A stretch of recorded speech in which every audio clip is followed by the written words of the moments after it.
கர்த்தர் சொல்கிற வார்த்தை, எந்த ஒரு பிரச்சனையாக இருந்தாலும் முதல்ல கர்த்தர்கிட்ட வந்துடணும். ஃபஸ்ட்டு அவர் இழுத்துடணும். நான் அதை தான் 2 நாளைக்கு முன்னாடி சொன்னோம், நேற்று சொன்னோம்.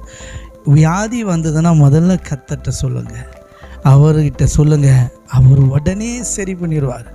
புயலுக்கு பின் அமைதி கிடையாது, புயல் வருவதற்கு முன்னாடியே அமைதியை பார்க்கணும். ஆனால் நம்ம புயலுக்கு பின் அமைதியை தான் பார்த்து கேட்டு பழகின வார்த்தையா. புயல் வந்த பிறகு, நோய் முத்தின பிறகு, வியாதி முத்தின பிறகு, பிரச்சனை பெருசான பிறகு தான் அதை நம்ம ஆண்டவர்கிட்டே கொண்டு வருவோம். மனசாட்சியை தொட்டு சொல்லுங்கள். உங்களுக்கு ஒரு பலவீனம் வருது, ஒரு வலி வருது, ஒரு வேதனை வருது, டக்குன்னு ஆண்டவரே இப்பொழுதே இது என்னை விட்டு நீங்கி போகட்டும் அப்படின்னு எத்தனை பேர் சொன்னீங்க? மனசாட்சி தொட்டு சொல்லுங்கள். கர்த்தர் சாட்சி. அப்பாவுடைய கண்கள் உங்களை நோக்கி கொண்டே இருக்கிறது. ஆமாம், எத்தனை பேர் வியாதி, சின்ன ஒரு வியாதி வருது, ஒரு இருமல் வருது, உடனே ஏசப்பா இந்த இருமல் வரக்கூடாது இயேசுவின் நாமத்தினால் அப்படின்னு எத்தனை பேர் சொல்லி சரிப்பட்டுக்கிட்டீங்க. எத்தனை பேருக்கு மூட்டு வலி வந்தது, கை வலி வந்தது, கால் வலி வந்தது, எத்தனை பேருக்கு பலவீனம் வந்தது.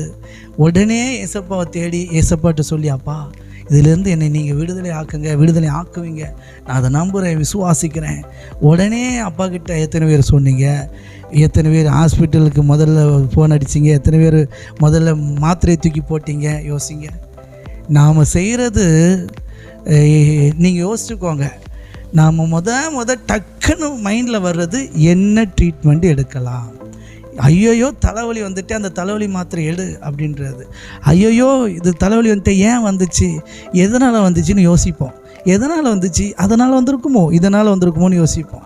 இப்படி பிரச்சனையே நம்ம பெருசாகிட்டு, சரி சின்ன தலைவலி தானே, லேசாக தானே.